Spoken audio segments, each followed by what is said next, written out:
All right, what is going on, everybody? Welcome back to another week of Saber Sims DFS office hours. It is Monday, July 24th of 2023 here, wrapping up the British Open. Brian Harman taking it down, looking ahead to today and this week. We have an 8-game MLB main slate pitching off later tonight, I guess is the right word. And then we have the 3M Open on Thursday. So it should be a fun week here. For those of you who are new here, welcome. My name is Andrew.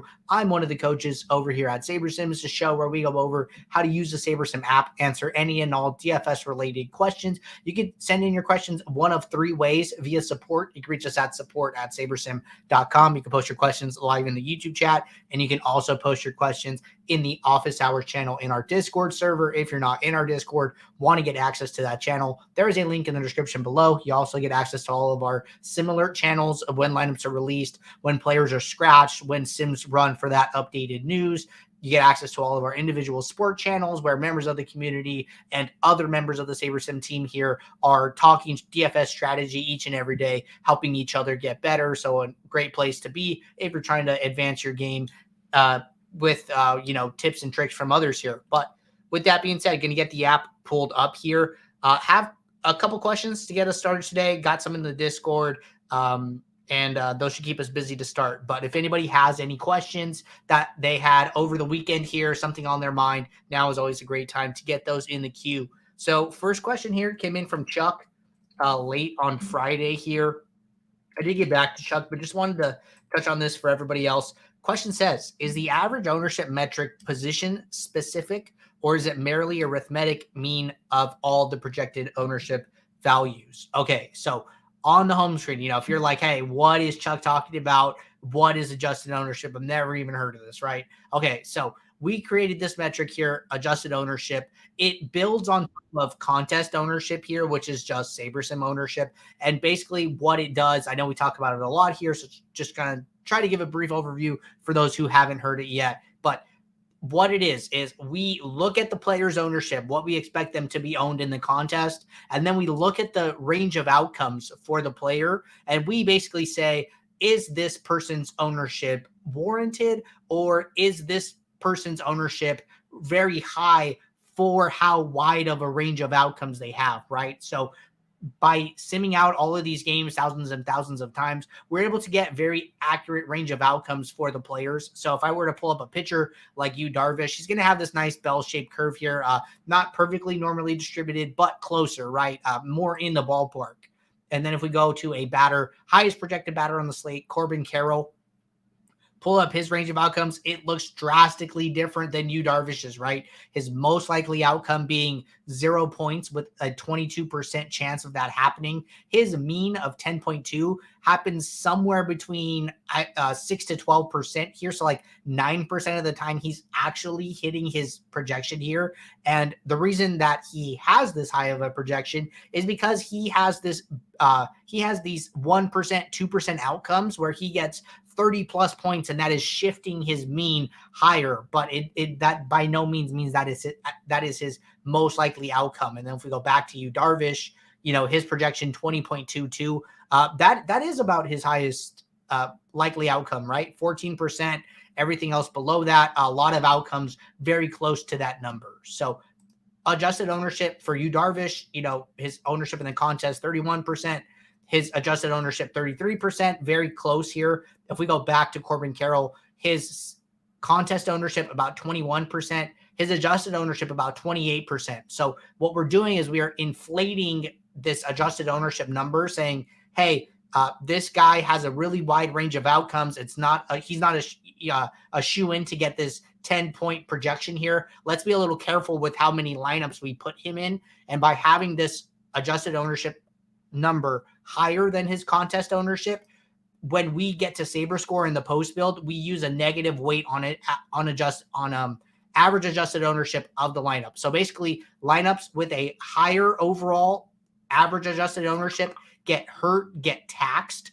And basically what happens is that the players that are inflating those lineups you get a little less exposure to them. So that is our way of saying, hey, be careful not to put this guy in too many lineups here. So that is basically what we're doing. And then getting back to the question, Is the average ownership metric position specific? Yes, it is. So this is handled on a position by position basis. And then also, if you were to change these ownerships, like, you know what, maybe I think Carroll isn't going to be 21% owned. I think he's going to be 15% owned. What we could see here is when I drop his ownership to 15%, that also drops his adjusted ownership as well. So, and then it will have an effect on the entire position here. So if we were to look at somebody else, Juan Soto at 18.5, when I drop Carroll to 15%, Juan Soto gets a small adjustment to 18.58 from 18.51. So it is position specific. It has an effect on everybody and not just that one player here.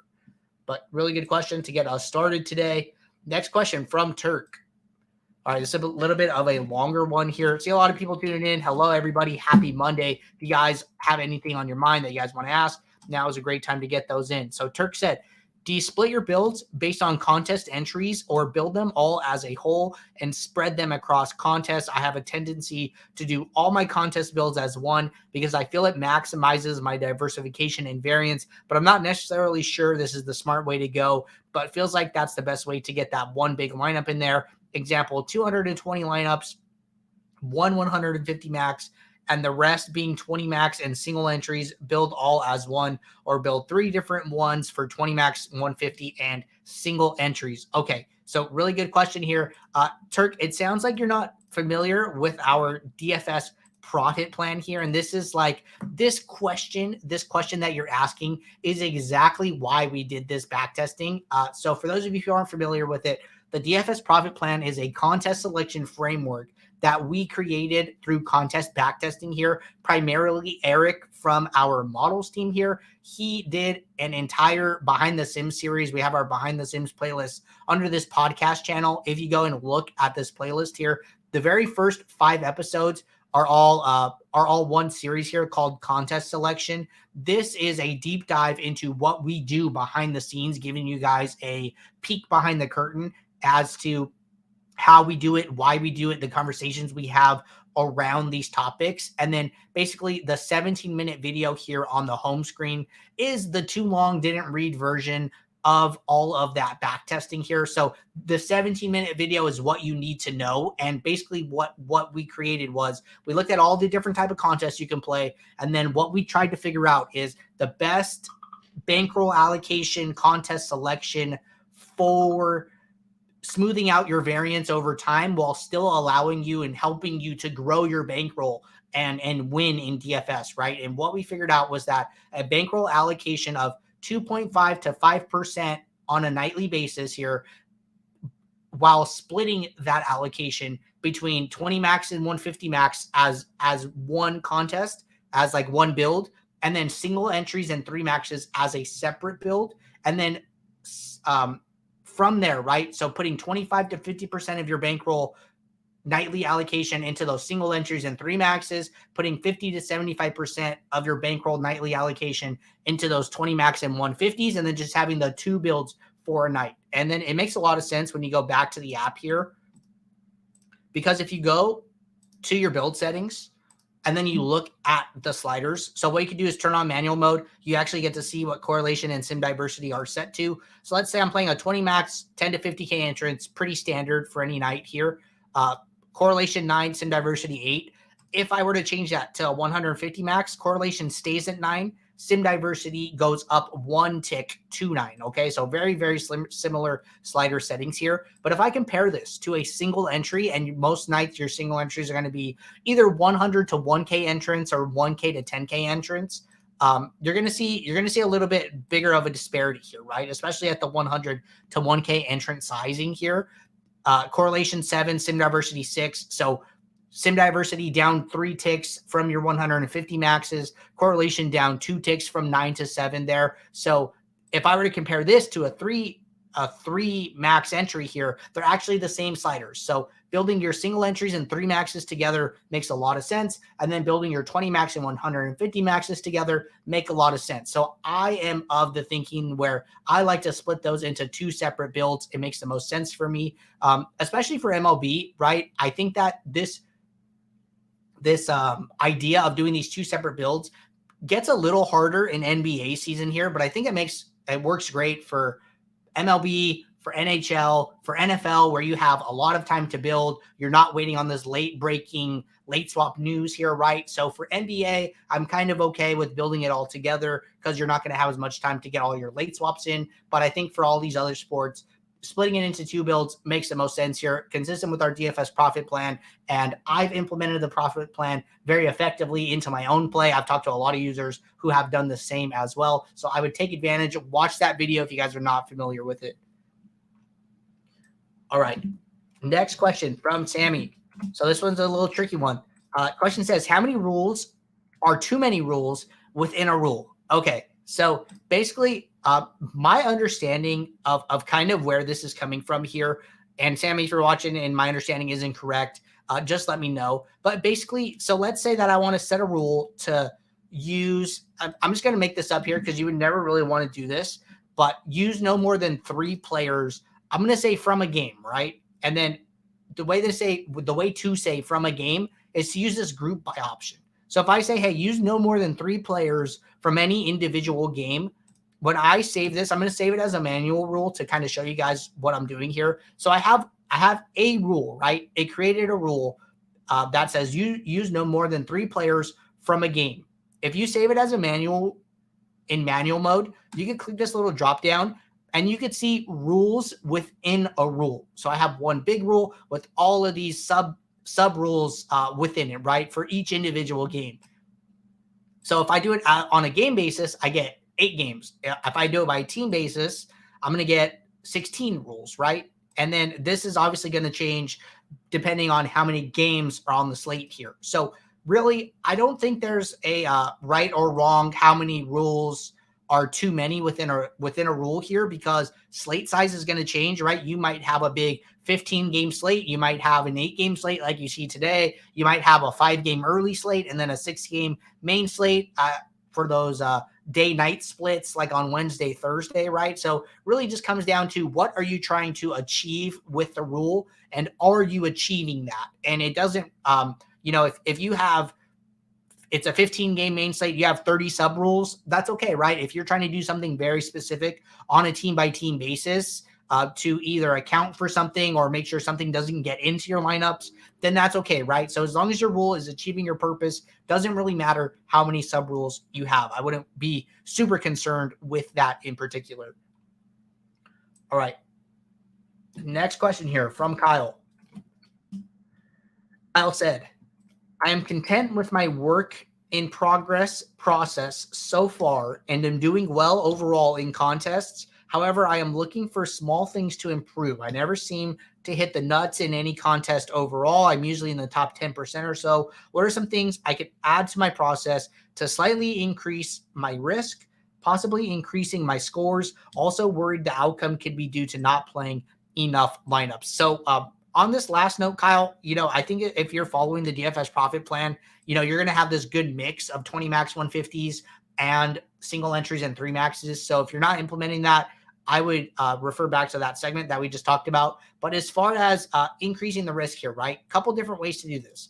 The first way to do this in the home screen is to make sure that you're using a high sim diversity. So the higher the sim diversity, the smaller and smaller buckets of sims we are taking when we are randomly sampling the sim database to build your lineups here. So the more sims you use as you move the sim diversity slider down, the closer and closer the players' outcomes are going to get to their average projection, with 0 being their actual average projection that you see in the home screen. When we are taking very small subsets of sims to build your lineups, the average projections, what you see for the players, can be vastly different from what we see when we grab these small subsets of sims to build your lineups here. So that's only going to help you to optimize for more upside outcomes, but it is going to lead to your lineups being a little riskier, right? So that's kind of that trade-off, but it seems like you are aware with that trade-off. Second thing that you can do here, and you're going to do this in the post build here. So let me just get like a build going here. But basically it's going to come down to what sorting metric are you using and how much diversification are you accounting for with mini uniques, right? So mini uniques is great for getting you spread out, using more players in your player pool, helping you to smooth out the variance, but you're ultimately what you're doing is you're trading expected value, you're trading EV for some of that variance getting smoothed out, for some of that diversity, right? So when you see a build and you see the top 20 lineups, SaberSim is identifying the top 20 lineups, saying like, hey, on average, these 20 lineups are going to be your best chance of winning, have the highest ROI based on, our SaberScore metric here, which is done from contest sims. In the long term, if you're to play this slate over 100,000 times, we think these are the best 20 lineups to play that will win you the most money on average, right? But when you start to increase min uniques, you start going further into the pool. You're playing some lower graded lineups overall, but you're doing that with the intention of, hey, if Darvish has a bad game and I have him in 100% of lineups, I'm sunk, right? But if I max out my min uniques to 7, 8, whatever, I'm going to have a little less lineups with Darvish. I'm going to be more spread out overall. At min uniques of 8, I have 55% Darvish, down from 100% at 1 min unique. But if you wanted to, have a little bit riskier set, right? You can just lower this number, decrease the number of min uniques you're using, right? Instead of using 8, maybe use 4 and maybe accept some of that high leverage on some of these players that SaberSim is identifying as good plays on the slate, right? So that's one way to do it. Another way to do it would be to change your sorting metric. So our SaberScore formula, you can use the little eye icon here and click on it and see what the variables are. So we are using 3 variables: some projection of the lineup, 99th percentile of the lineup, and then the negative weight on average adjusted ownership of the lineup. Say you want to just get rid of some projection overall, you don't want to use it. Maybe you just want to optimize based on upside here. Like, you know what? I don't care about ownership. I don't care about average projection. I just want the highest upside lineup possible. Then I would change my sorting metric from SaberScore to percentiles. And then you could use a 99th percentile of the lineup, right? So what 99th percentile is doing is it's saying, hey, after the lineup is built, we're looking at this exact group of 10 players, and then we are seeing how they did when combined in a lineup together across our sims, right? So it's like, hey, when we run the sims, how does this group of 10 players do? And then you basically get a range of outcomes for the lineup. And then the lineup's top 1% outcome becomes their 99th percentile. So what is the fantasy score that this lineup achieves 1% of the time together when we look at our sims, right? And then the 99th percentile is 174.04 fantasy points. And then if you hover over the 99th percentile summary statistic, you can actually see all of the percentiles: 95th, 85th, 75th, 50th, and 25th percentiles here, right? So that is what you are getting when you are using the 99th percentile here. From there, if you guys are on the pro plan, another thing that you could do, right, is you can actually build your own custom metric. So instead of using the SaberScore with some projection, 99th percentile, and average adjusted ownership, maybe you want to get rid of the sum projection, right? Maybe you just want to use average adjusted ownership and 99th percentile. Or here's another idea. Maybe the weight on average adjusted ownership is too low for you. Maybe you want to fade the chalk even more, right? So what you could do is something that I've told a lot of people to do when they want to get used to custom metrics, want to build their own, want to start experimenting with that part of SaberSim. Take the SaberScore formula, use it as your starting point, use it as your baseline. You can use these variables, you can adjust the weights, you can get rid of a variable, right? So maybe you want to come in and increase the weight on the negative weight on average adjusted ownership. Maybe you want to weight 99th percentile higher and some projection lower, right? So take this formula, use it as your baseline, and then start making adjustments from there. So I think that's another option for you here. But those are 3 really good options. Increase some diversity, lower the number of min uniques you are using, or mess around with the sorting metrics and custom metrics. And I think one of those options, or a combination of those options, should get you down the path that you're trying to go. All right, next question here from Sammy.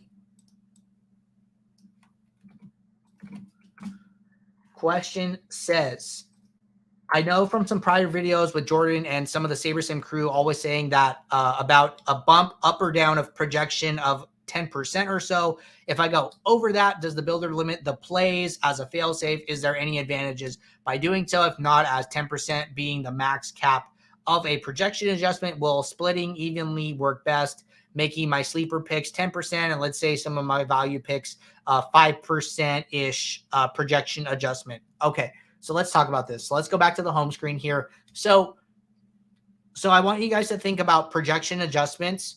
So the reason we say about 10% or so is because in our experience using it, it hasn't had a huge effect on the Sims. So the best way to check this, right? Okay, so step back even further. What we're trying to do by adjusting a player's projection is get them in more of your lineups. That's really all it comes down to. So say I'm in this build here that I just ran, and we're going to go look at our pictures really quickly here. So maybe there's a picture that I am not getting to that I like. So I'm going to sort by projection really quickly here.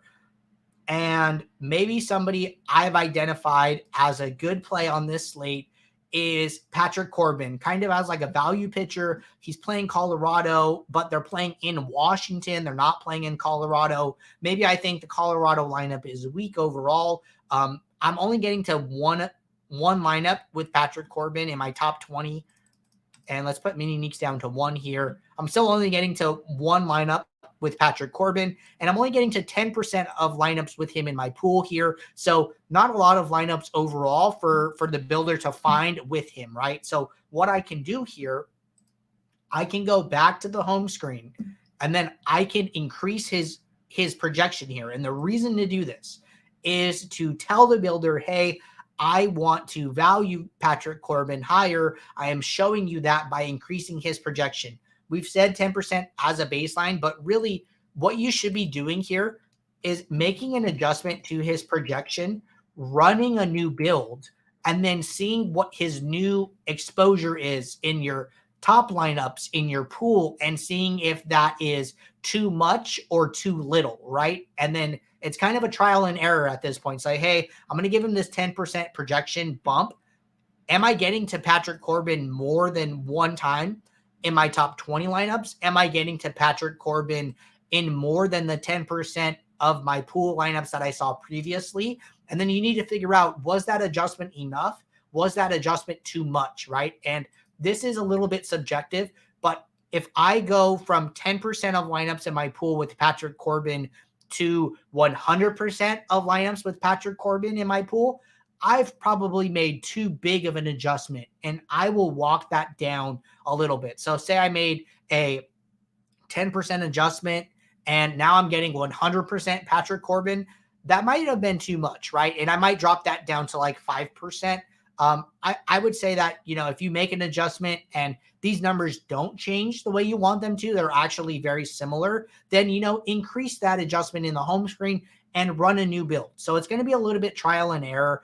I would say that if your projection adjustment increases the player's exposure by about 2 to 3x what you're already seeing. So if I make an adjustment to Patrick Corbin's projection here, his exposure goes from 5% to 15%. His pool exposure goes from 10% to 25%.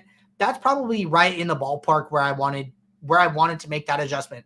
I want my adjustment to have some effect. I don't want my adjustment to have too much of an effect, because what if I'm wrong? Now I am hurting all of my lineups in my pool, right? So I just want to nudge the builder in the direction saying, hey, I want to get a little bit more exposure to these guys. I'm not trying to say that I want to lock anybody in. I think if you're trying to, lock players in, that kind of goes more into like, hey, these are my core plays for the slate. And if you're looking for more information on how to work in your core plays into your lineups, we have this playlist here, Coach's Corner. If you look at this, we have actually should be in here, but it's not. I'll make sure this gets added. How to use core plays with SaberSim. This video here released 3 weeks ago. Let me just make a note. Add core plays to Coach's Corner.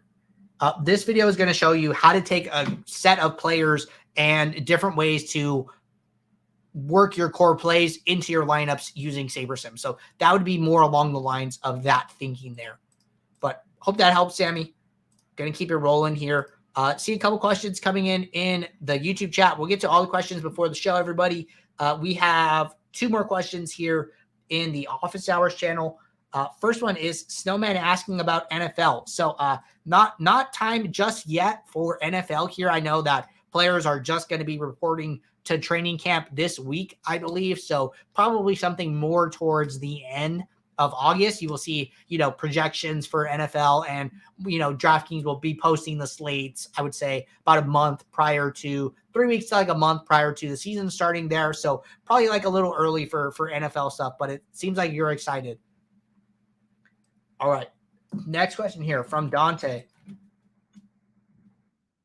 Dante said, I know the answer, but want a different perspective. If I have a particular set of sliders that have been working for my process, no matter the slate size, am I going against SaberSim by manually changing them, or trust the back results from the defaults? Okay, so good question here. So what I would probably say is that this is probably a sample size issue. There's only so many slates like to play, and I don't know how far back your tracking goes for these particular sliders here, right? But if you've had a lot of success in the last week, in the last 2 weeks or something like that, right? The last month, our back testing, is every slate every day for multiple seasons, right? So I think that the slider back testing is probably just going to be a lot more in depth or have more data points than what you've seen to this point.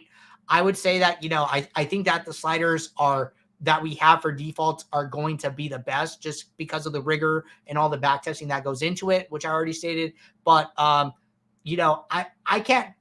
don't want to say, hey, if you have something that's working for you, to not do it, right? So I would just say tread lightly, tread with caution. If you want to use those sliders and, those sliders make you comfortable with whatever happens at the end of the night, then go for it, right? There's not one right or wrong way to play DFS here. So something that I talk about a lot is if you submit your lineups and you are not comfortable, you feel uneasy, you're like, oh, I don't know, maybe I should have done something different.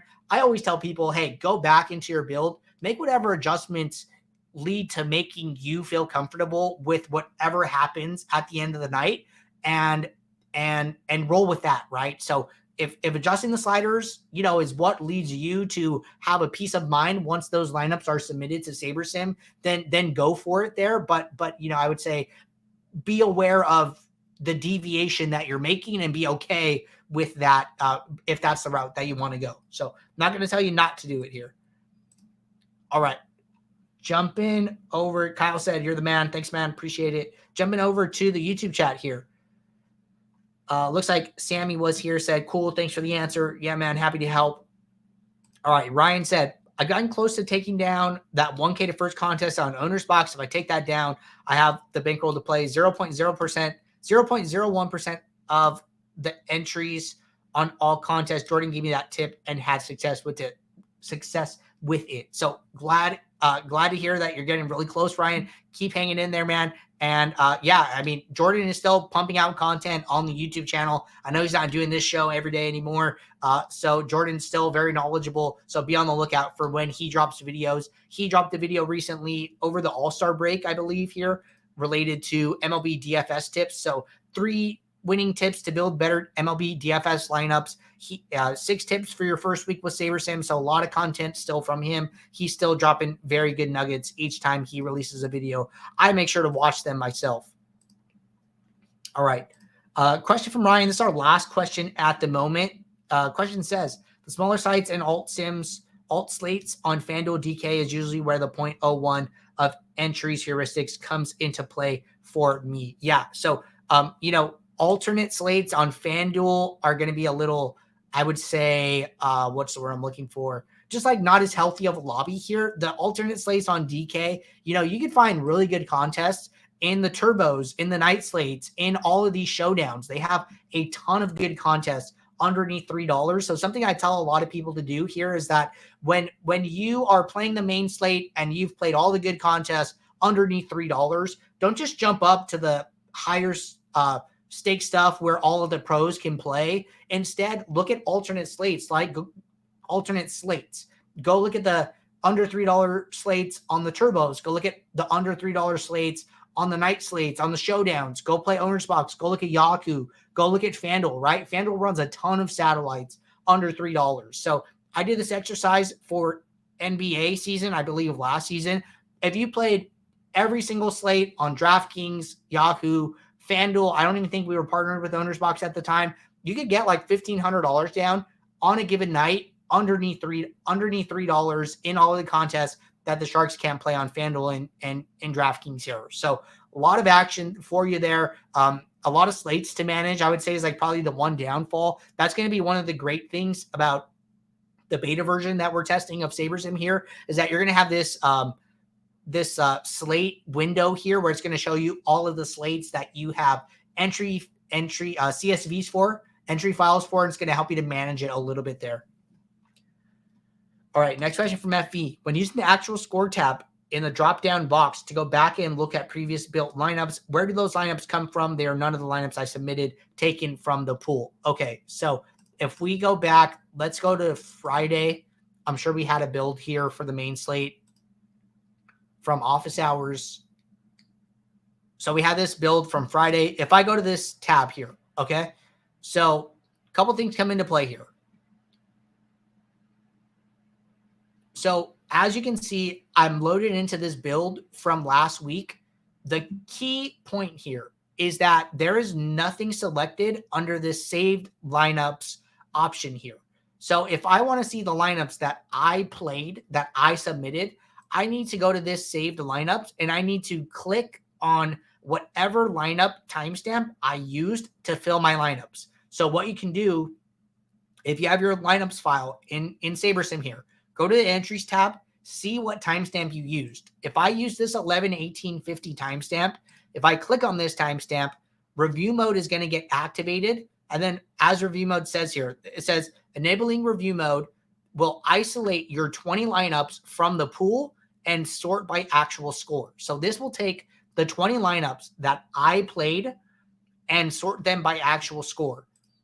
If this is turned off and no lineup file is selected here, if I go and sort by actual score, this will look at all of the lineups in my pool, all 647 lineups, and sort those by actual score, regardless of the ones that I played in my contest here. So this is going to show you all 20 lineups that scored the highest, regardless of whether you played them or not. But having that lineup file selected, having review mode will take your 20, separate them from the other lineups in your pool, and only sort those by actual score.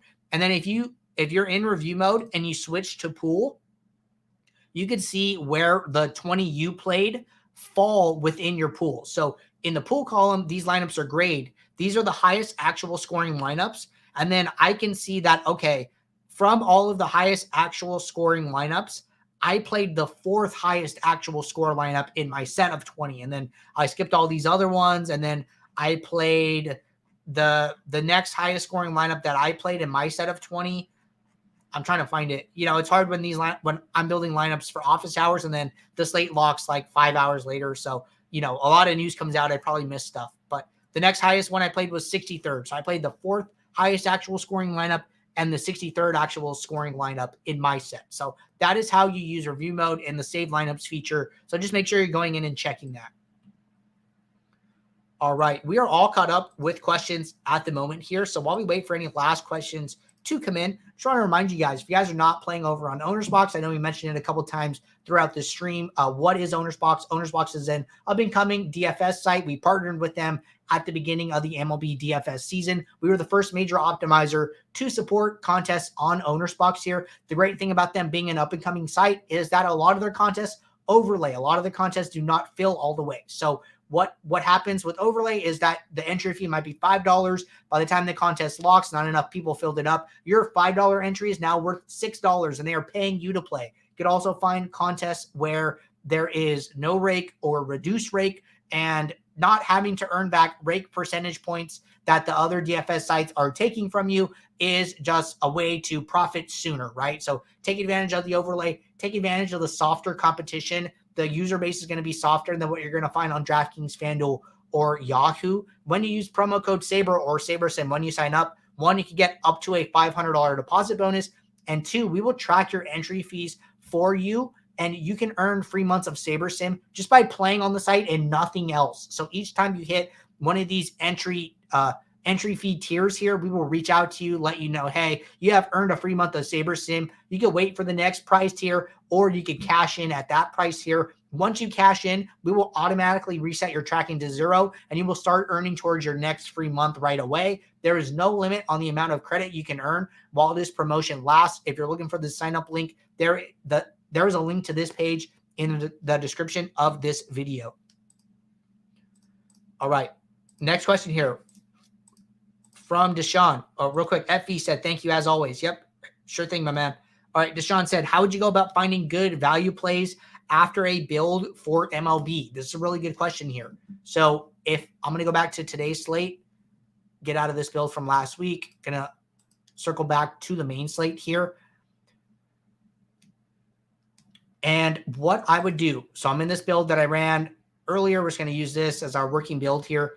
What I would do, one thing that I really like to do here is increase your number of lineups to the number of lineups in your pool, and then use the leverage column. So the leverage column is going to show you players that we have more exposure to in the pool than their ownership. So all leverage is, it is just exposure minus ownership percentage. So if we have 29% of Luis Castillo in our entire pool of lineups, and he is only owned in 18% of lineups, then we're going to have about 11% leverage on this player. So looking at all the lineups that are built, looking at the positive and negative leverages are going to help me identify what SaberSim is saying are some of the best plays on the slate. So Carl Kaufman here, 5,200 salary.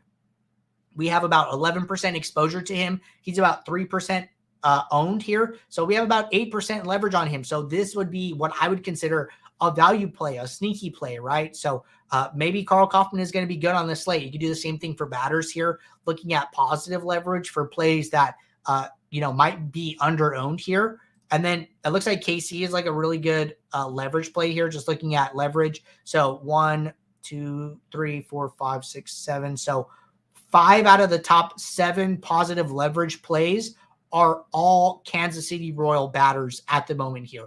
And then also what you can do is try and find plays that are over-owned. We do not like Corbin Carroll, right? He's 21% owned. We have negative 14% leverage on him, very high negative leverage on Tatis. So looks like we are just trying to stay away from Arizona and San Diego and then play some more of the Royals here. That's kind of the vibe I'm getting from looking at these positive and negative leverages. But this is one way that I like to identify value plays for any given slate here. All right, everybody. That about does it for all the questions that we had today. Really appreciate everybody tuning in here. We will be right back here tomorrow, Tuesday, 2 p.m. Eastern for our next show. If you guys are building lineups throughout the day, question pops in your head, you could drop that question in one of 2 places. You could drop it in the Office Hours channel in our Discord server or on our YouTube channel. You can see all of the upcoming streams for the week. We schedule them ahead of time here. So if you're on the YouTube channel, and you're saying, hey, I have a question for Office Hours tomorrow for Andrew, you can click into this upcoming live stream and then drop it in the chat ahead of time. This question will stay in the chat, and then it will be sitting there for when we start the show tomorrow. But until then, good luck. Take care. I will see you all then.